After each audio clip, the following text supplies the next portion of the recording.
Hey everyone, तो क्या हाल चाल है आप सभी के। आई होप आप एकदम बढ़िया होंगे। तो आज वीडियो हम डिस्कस करने वाले हैं कैसे अब तुम क्लास 11 की फिजिक्स कम से कम समय में फिनिश कर सकते हो, और वो भी एकदम बढ़िया तरीके से।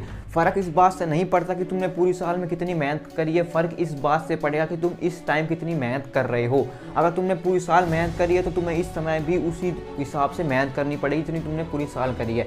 लेकिन अगर तुमने पूरी साल मेहनत नहीं करी है, इस टाइम पर तुमने 100% दे देना अपना, तो तुम भाई डेफिनेटली उस टॉपर को भी बीट कर सकते हो। लेकिन सिचुएशन तुम्हारे ऊपर डिपेंड करती है कि इस टाइम में तुम कितना सीरियस लेते हो। तो आज की वीडियो बहुत ज़्यादा इंपॉर्टेंट होने वाली है। अगर तुमने फिजिक्स का कुछ नहीं पढ़ा या तुम्हें ज़्यादा कन्फ्यूजन है, डर लग रहा है कि भाई कैसे अच्छे मार्क्स आएंगे फिजिक्स में, तो ये वीडियो तुम्हारे लिए रामबाण होने वाली है। इस वीडियो को अगर तुम एंड तक देख लेते हो ना, तुम्हें पूरी स्ट्रैटेजी समझ में आ जाएगी। तो चलिए बिना देरी के वीडियो को स्टार्ट करते हैं। Let's begin. तो सबसे पहले इस तरह से मैंने पूरा कंटेंट रखा है, वीडियो का फॉर्मेट इस तरह से रहने वाला है। तो मैं आपको बता देता हूँ क्या क्या हम डिस्कस करेंगे इस वीडियो में। सबसे पहले हम बात कर रहे होंगे यूनिट के बारे में, यूनिट की क्या इंपॉर्टेंस है। उसके बाद हम बात करेंगे कौन कौन से आपके बेस्ट रिसोर्सेज रहने वाले हैं इस समय पर, किससे आपको पढ़ना है। उसके बाद हम बात करें कितने घंटे आपको पढ़ना पड़ेगा। अगर तुमने 20% सिलेबस करा है, 30% करा है, 50% करा है, सभी बच्चे को कवर करने वाला हूँ, एक भी बच्चे को नहीं छोड़ूंगा। चाहे तुम कॉम्पिटिटिव देने वाले हो या फिर बोर्ड एग्जाम देने वाले हो या फिर सिंपली स्कूल एग्जाम पास करने वाले हो, हर एक बच्चे की बताने वाला हूँ, चाहे तुम किसी से भी बोर्ड से बिलोंग करते हो।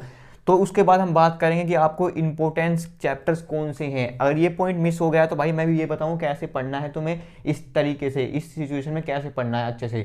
उसके बाद हम इंपॉर्टेंट चैप्टर भी डिस्कस करेंगे, कौन कौन से इंपॉर्टेंट चैप्टर हैं नीट के पॉइंट ऑफ व्यू से, जेई के पॉइंट ऑफ व्यू से, और क्लास 12 में कौन से चैप्टर काम आ रहे होंगे क्लास 11 के, वो भी मैं डिस्कस करने वाला हूँ। उसके बाद हम बात करेंगे प्रो टिप को, जिसको आपको इसको बिल्कुल भी मिस नहीं करना। ये तुम्हारी पूरी क्लास 11 तुम्हें चाहे वेस्ट कर दियो, अगर तुमने इस प्रो टिप को फॉलो कर लिया तो तुम्हारे बहुत काम आने वाली है क्लास 12 में। तो सबसे पहले हम बात करते हैं अपनी यूनिट इंपॉर्टेंस से। साइड में आपको सिलेबस दिख रहा होगा, लेटेस्ट सिलेबस है ये, चाहे आप किसी भी बोर्ड के हो, इस फर्क नहीं पड़ता, लेकिन ये चैप्टर आपके सभी में आ रहे होंगे। सबसे पहले जो स्टार्टिंग की 3 यूनिट तुम्हें दिख रही हैं, वो 3 यूनिट आपकी सबसे ज़्यादा वेटेज रख रही हैं, 23 मार्क्स थी, और वो 3 यूनिट से ही आपका फिजिक्स का जो क्लास 11 का बेस है स्टार्ट होता है। अगर तुमने ये 3 यूनिट अच्छे से पढ़ ली तो यार तुम समझो कि तुमने ना क्लास 12 की मैथमेटिक्स में और फिजिक्स में तुम्हें प्रॉब्लम नहीं आएगी, क्योंकि इसमें तुम्हें कंसेप्ट पता होना चाहिए, वेक्टर्स तुम्हें अच्छे से आना चाहिए, डायमेंशन फॉर्मूला तुम्हें अच्छे से आना चाहिए, और ग्राफ की तुम्हें अच्छी अंडरस्टैंडिंग होनी चाहिए, तभी तुम क्लास 12 की फिजिक्स में अच्छे से निकाल पाओगे। उसके बाद हम बात करते हैं नेक्स्ट यूनिट है, वो आती है हमारी 17 मार्क्स की। जो नीचे की 3 यूनिट है 17 मार्क्स की वेटेज रखनी है, उसमें भी जो सबसे ज़्यादा इंपॉर्टेंट चैप्टर है वो भी मैं आपके तुम्हें बताऊंगा कौन से चैप्टर हैं। उसके बाद जो नेक्स्ट 3 यूनिट है वो 20 मार्क्स की वेटेज रख रही है, जिसमें से भाई 7 चैप्टर काफ़ी ज़्यादा बड़ा है, 7 चैप्टर हो गया, 8 चैप्टर हो गया, 9 चैप्टर हो गया, काफ़ी लेंथी चैप्टर्स हैं। तो इनको किस तरह से तुम्हें पढ़ना है वो भी मैं इसको वीडियो में डिस्कस करने वाला हूँ। अभी सिर्फ मैं तुम्हें वेटेज बता रहा हूँ, कौन सी यूनिट की कितनी वेटेज आ रही है। उसके बाद नेक्स्ट जो यूनिट है 10 यूनिट, वो सिंपली एक यूनिट ही है, उसमें आपका चैप्टर वो सिंपली एक यूनिट है, उसमें आपके 2 चैप्टर हैं, ऑसिलेशन और वेव वाला, वो आपकी 10 मार्क्स की आ रही है। तो ये तो हमने बात कर ली यूनिट्स की। अब मैं तुम्हें बताता हूँ किस तरह से तुम्हें कौन कौन से रिसोर्सेज फॉलो करने हैं। तो इस समय पर देखो, अब तुम्हारे, मुझे नहीं पता कि तुम ये वीडियो कब देख रहे हो, तुम्हारे पास उस जितना तुम्हारा एग्जाम में टाइम बचा है ना, तुम्हें उसके अकॉर्डिंग करना पड़ेगा। अगर तुम्हारे एग्जाम में एटलीस्ट 1 मंथ बचा है तो तुम्हारे लिए इस समय पर देखो ना, तुम्हारे लिए इस समय पर पूरी एनसीईआरटी बुक काम करने वाले, तुम एनसीईआरटी की रीडिंग कर रहे हो तो भाई तुम्हारे से बेवकूफ़ बड़ा कोई नहीं है। अगर तुम पूरी रेफरेंस बुक उठा के इस समय पर पढ़ रहे हो तो तुमसे बड़ा बेवकूफ़ कोई नहीं है। अगर तुम पूरी वन शॉट पूरी मैराथन लेक्चर देख रहे हो इस समय पर तो तुमसे बड़ा बेवकूफ़ कोई नहीं है। तो भाई समझदार कौन है वो बताओ ना। तो भाई समझदार वो है जो इस समय पर अपने शॉर्ट नोट से पढ़ रहा है, जो अपने शॉर्ट नोट से रिवीजन कर रहा है, जो 30 मिनट से 40 मिनट की वीडियो वन शॉट के अकॉर्डिंग देख रहा है, और डेली अपना पूरा डे कंप्लीट करने के बाद एक डे डिसाइड कर रहा है रिवीजन के लिए, वो ही इस समय में समझदार लड़का है, समझदार स्टूडेंट है। तो तुम्हें भी ऐसे ही करना है। अगर तक तुम मिस्टेक कर रहे हो तो उसे छोड़ो। अब तुम्हें सिंपली क्या फोकस करना है, 2 ही चीज़ों पर फोकस करना है। एक तो तुम्हारे रहेंगे शॉर्ट नोट्स, उसके थ्रू ही भाई इतने कम समय में तुम्हारा सिलेबस कंप्लीट पॉसिबल है, अदरवाइज नहीं, कोई भी साधन नहीं है तुम कंप्लीट कर लो पूरी बड़ी बड़ी रेफरेंस बुक से, है वो पॉसिबल नहीं है। जैसे तुमने पूरी साल वो बुक रुकी थी तुम्हारे कबर्ड में या तुम्हारे स्टडी रूम में, वहाँ रखी रहने दो उनको भाई, माला पहना के हार पहना दो, जो भी तुम्हारा मन करे, लेकिन उसको वहाँ पर रखे रहने दो। अब जो तुम्हारे काम आ रहे हैं वो तुम्हारे शॉर्ट नोट्स आ रहे होंगे। अब काफ़ी स्टूडेंट होंगे कि भैया हमने शॉर्ट नोट्स तो बनाए ही नहीं है, हमने पढ़ाई अगर शॉर्ट नोट ही बना लेते तो फिर दिक्कत ही नहीं आती। तो यार तुम्हें टेंशन लेने की बात बिल्कुल भी नहीं है। तुम्हारे लिए मैंने शॉर्ट नोट बताऊंगा कहाँ मिलेंगे, लेकिन तुम अभी मैं बता दूं, तुम सीधा डिस्क्रिप्शन में जाओगे, डाउनलोड करके भाग जाओगे। तो डिस्क्रिप्शन में तुम्हारे लिए कंप्लीट तैयार नोट्स रखे हुए हैं, लेकिन उससे पहले जाने से तुम पहले जो बता रहा हूँ ना वो सुन लो, वो तो तुम्हें वहीं के वहीं मिलेंगे, वहीं भाग नहीं जाएंगे। तो पहले जो बता रहा हूँ वो ध्यान से सुनो। शॉर्ट नोट अगर तुमने नहीं बनाए हैं तो तुम वो वाले नोट्स फॉलो कर सकते हो जो मैंने डिस्क्रिप्शन में दिए। अगर तुमने शॉर्ट नोट बना लिए हैं तो तुम्हारे नोट्स बेस्ट हैं और किसी के फॉलो मत करना। तो तुम्हें सिंपली क्या करना है, यूट्यूब से वन शॉट लेक्चर देखने हैं। वन शॉट लेक्चर कितने ज़्यादा भाई, 4-4 घंटे के कोई फ़ायदा नहीं है, 4-4 घंटे कोई फ़ायदा नहीं है, मैं तुम्हें बता दूं। सिंपल तुम ज़्यादा कितने 60 से 80 मिनट्स तक का, 1 से 1.5 घंटे का लेक्चर होना चाहिए बस। इससे ज़्यादा बड़ा है तो भाई उसे मत देखो, वो तुम्हारे लेवल का नहीं है, वो हायर लेवल का है, कंपटीशन लेवल का है जेई नीट वालों के लिए। तुम्हें सिंपली अभी स्कूल एग्जाम पे फोकस करना है, ठीक है, ना कि बोर्ड वो कॉम्पिटिशन एग्जाम में या बोर्ड एग्जाम में। ठीक है, इतनी बात कर ली। अब बात करते हैं कितने घंटा पढ़ना पड़ेगा भैया। देखो यार, अभी ये घंटे ना अलग अलग स्टूडेंट पे वेरी करते हैं। अगर तुम्हारा सिलेबस मान लो 20% हुआ है तो तुम्हें भाई कम से कम दिन के 4 से 5 घंटे देने पड़ेंगे। अगर तुम्हारा सिलेबस 50% कवर है तो तुम एटलीस्ट 3 घंटे दे सकते हो। अगर तुम्हारा सिलेबस 90% कवर है, तुम्हें बस सिर्फ रिवीजन की ज़रूरत है, तो तुम्हारे लिए भाई 1 से 1.5 घंटा इनफ है। लेकिन इस 1 से 1.5 घंटे में इस तरह से देना है, तुम्हें यूँ मत सोचना भाई इतना तो मेरे को आता है, तुम्हें बिल्कुल 100% दे के चलना है। अब पढ़ना किस तरह से है वो मैं तुम्हें बताता हूँ। देखो, सबसे पहले क्या करना है, यूट्यूब लेक्चर तुम्हें देख लेना, जो भी चैप्टर तुम्हें नहीं आता है उसके तुमने शॉर्ट नोट्स अगर तुमने बना रखे हैं, पहले स्कूल वालों ने बनवाए, उसी से पढ़ लेना। यूट्यूब लेक्चर से बार बार बनाने की जरूरत नहीं है, दोबारा कोई भी काम नहीं करना है। अगर तुमने शॉर्ट नोट बना रखे हैं, हालांकि तुमने वो चैप्टर पढ़ा नहीं है, तब भी तुमने शॉर्ट नोट बना रखे होंगे अपने स्कूल में या फिर पहले कभी किसी की कॉपी करके, वो ही पढ़ लेना।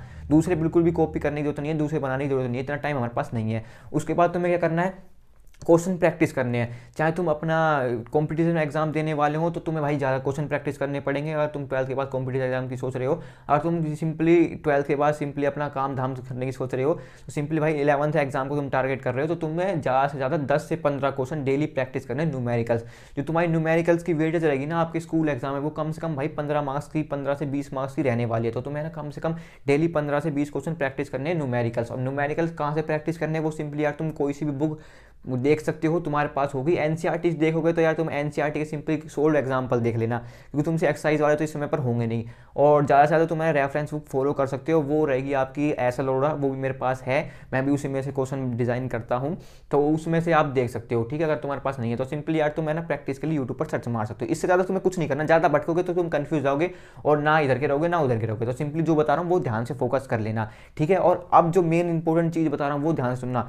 तुम्हें क्या करना है, लास्ट जो आपका सैटरडे संडे, अब देखो हो सके तो कुछ बच्चे क्या कहें इस समय पर छुट्टी मार के बैठ जाएंगे अपना सिलेबस कंप्लीट करने के लिए, तो भाई तुमसे बेस्ट तरीका कोई नहीं हो सकता। तुम ये एकदम बेस्ट सोल्यूशन है तुम्हारे लिए कि अगर तुम हो सकता है तो भाई छुट्टी मार के बैठ जाओ घर, और छुट्टी मार के भाई फ़ोन में नहीं चलाते रहना, कहीं इंस्टाग्राम पे स्क्रॉल करते हैं। छुट्टी मार सकते हो तो मार लो, और वो छुट्टी मारने के बाद घर में तुम्हें डेडिकेटली 8 से 10 घंटे की स्टडी करनी पड़ेगी, तभी छुट्टी मारना। अदरवाइज तुम स्कूल जाओ, वहाँ पर जाके जो पढ़ाया जा रहा है वो पढ़ो। अगर तुम्हें लग रहा है कि भैया नहीं मैं तो डेडिकेटली घर पर ही पढ़ सकता हूँ, तो तुम्हें ना छुट्टी मार लेनी है, ऐसे कोई इशू नहीं होगा वो आपका अटेंडेंस का, और तुम्हें घर पर ही डेडिकेटली अच्छे से पूरी प्रोडक्टिविटी से अपने 100% देना है, और कम से कम 8 से 10 घंटे की स्टडी करनी है।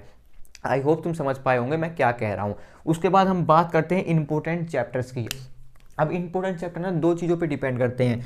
अब 2 चीज़ों पे कैसे, या तो तुम कंपटीशन दे रहे हो, कंपटीशन देने वाले हो 12th के बाद, और दूसरी चीज़ है तुम्हारी अभी तुम क्लास 11th के एग्ज़ाम पर फोकस कर रहे हो ओनली।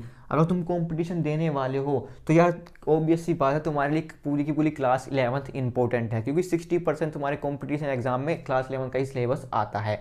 अगर तुम क्लास 11 एग्जाम पर फोकस कर रहे हो खाली, तो तुम्हारे लिए जो इंपॉर्टेंट चैप्टर होने वाले हैं, जो तुम्हारी क्लास 12th में भी हेल्प करेंगे, वो सबसे पहला चैप्टर तो स्टार्टिंग की जो 3 यूनिट बताई थी मैंने, 23 मार्क्स की वेटेज रख रही है। पहला डायमेंशन फॉर्मूला वाली यूनिट एंड डायमेंशन, उसमें क्लास 12th में भी तुम्हें काफ़ी हेल्प करेगा। और उसके बाद motion in a straight line, वो भी काफ़ी हेल्प करेगा, क्योंकि तुम्हें बेसिक अंडरस्टैंडिंग नहीं होगी मैथमेटिक्स टूल की, डिफरेंशिएशन, इंटीग्रेशन, तुम भाई क्लास 12th में सफ़र करते रहोगे। उसके बाद जो मोस्ट इंपॉर्टेंट चैप्टर आता है उसमें वेक्टर्स वाला जो चैप्टर था वो तुम्हें अच्छे से आना चाहिए, मोशन इन ए प्लेन में है, क्योंकि उसमें जब तुम क्लास 12th में जाओगे तुम्हारा मैथमेटिक्स है, तुम्हें अलग ही चैप्टर दिखने को मिलेगा क्लास 12th में वेक्टर्स का। अगर तुम्हारे पास बायो है तो तुम्हारी मौज है भाई, तुम्हें जरूरत नहीं है वेक्टर्स को पढ़ने की, फिर भी यार अंडरस्टैंडिंग होनी चाहिए, तुम्हें काफ़ी हेल्प करेगा अपने फिजिक्स में न्यूमेरिकल सोल्व करने में। उसके बाद हम बात करते हैं नेक्स्ट चैप्टर की, जो सबसे ज़्यादा इंपॉर्टेंट चैप्टर है वो तुम्हारी क्लास 12th में काफ़ी हेल्प करने वाला है, वो रहेगा तुम्हारा ग्रेविटेशन चैप्टर। ग्रेविटेशन चैप्टर का कंसेप्ट अगर तुमने अच्छे से यहाँ समझ लिया तो क्लास 12th की जो पहली यूनिट है फिजिक्स की इलेक्ट्रोस्टैटिक, वो तुम्हें काफ़ी हेल्प करने वाली है। उसके कंसेप्ट तुम्हें अच्छे से समझ में आ जाएंगे और जल्दी समझ में आ जाएंगे बाकी सभी बच्चों से जिन्होंने क्लास 11 की फिजिक्स को अच्छे से नहीं पढ़ा होगा। तो ये कुछ चैप्टर से इंपॉर्टेंट मैंने आपको बता दिए हैं, लेकिन अगर आपको डिटेल में जाना है हर एक चैप्टर से कौन कौन से इंपॉर्टेंट टॉपिक्स हैं जिनके एग्जाम में आने की प्रोबेबिलिटी बहुत ज़्यादा है, तो आप ये वाली वीडियो देख सकते हो। इसमें मैंने बताया है, लिंक आपको डिस्क्रिप्शन में मिल जाएगी। अब हम बात करते हैं कि भैया प्रो टिप क्या है जो आप देना चाह रहे थे, हमें प्रो टिप वो बता दो। देखो, और तुम यहाँ तक वीडियो देख रहे हो ना, तो सबसे पहले मैं आपको धन्यवाद देना चाहूँगा कि भाई तुम सीरियस हो अपने बोर्ड एग्जाम के लिए, अपने स्कूल एग्जाम के लिए, उसमें फोड़ने के लिए। अगर भाई जिन बच्चे जा चुके हैं वो सीरियस नहीं थे, क्योंकि इस वीडियो के बाद वो किसी और दूसरी वीडियो पे चले जाएंगे। तो सबसे पहले प्रो टिप तुम्हारे लिए यही है कि आने वाली जो वीडियोस है ना वो तुम्हारे लिए बहुत ज़्यादा इंपॉर्टेंट होने वाली है, तो चैनल को सब्सक्राइब कर लेना। ये क्या प्रो टिप है, अपना फायदा देख रहे हो? अरे नहीं यार, प्रो टिप मैं तुम्हें बताऊं तुम्हारा ही हेल्पफुल रहेगा। अगर तुम फर्स्ट टाइम आ रहे हो तो तुम कर सकते हो सब्सक्राइब, तुम्हारी मर्जी है, इसके कोई पैसे नहीं लग रहे हैं। तो देखो, प्रो टिप ये है कि जो चैप्टर्स मैंने इसमें बताए ना, अगर तुम उन चैप्टर्स को अच्छे से फॉलो कर लेते हो तो पहली बात तो तुम्हें ना क्लास 12 में दिक्कत नहीं आएगी। अगर तुम कंपटीशन वाले बच्चे हो तो तुम्हें सिंपली क्या करना है, जो भाई स्टार्टिंग के जो यूनिट बता रखी है ना मैं 23 मार्क्स की, उनको बेस को अच्छे से बिल्ड करना है, इतने क्वेश्चन प्रैक्टिस करने हैं, उसके इतने क्वेश्चन प्रैक्टिस करने हैं कि भाई कोई भी सवाल आ जाए तुम अटको नहीं। और दूसरी प्रो टिप ये है कि तुम्हें इस समय को अच्छे से यूटिलाइज करना है। तुम्हें ये नहीं सोचना कि भाई मैंने पूरी साल नहीं पढ़ा तो क्या मैं 1-2 या 1 महीने में पढ़कर अच्छा स्कोर कर लूँगा। अगर तुम यही सोचते रहे तो तुम है ना बाकी के आने वाले दिन भी निकाल दोगे और तुम फिर काफ़ी रिग्रेट फील करोगे। तो यही समय है वो 100% देने का, पीछे मुड़ के नहीं देखना है, जो हो गया लेकिन आगे बढ़ते चलना है। मैं हमेशा कहता हूँ फ्यूचर में जो होगा वो तुम अपने प्रेजेंट से डिसाइड करोगे, पास्ट में जो हो गया वो तुम अपने प्रेजेंट से चेंज नहीं कर सकते। आई होप तुम समझ गए होंगे। तो ऐसी और हेल्पफुल और मोटिवेटेड कंटेंट के लिए, स्ट्रैटेजी वीडियोस के लिए आप इस चैनल को सब्सक्राइब कर सकते हो। तो see you in the next video, तब तक के लिए गुड बाय।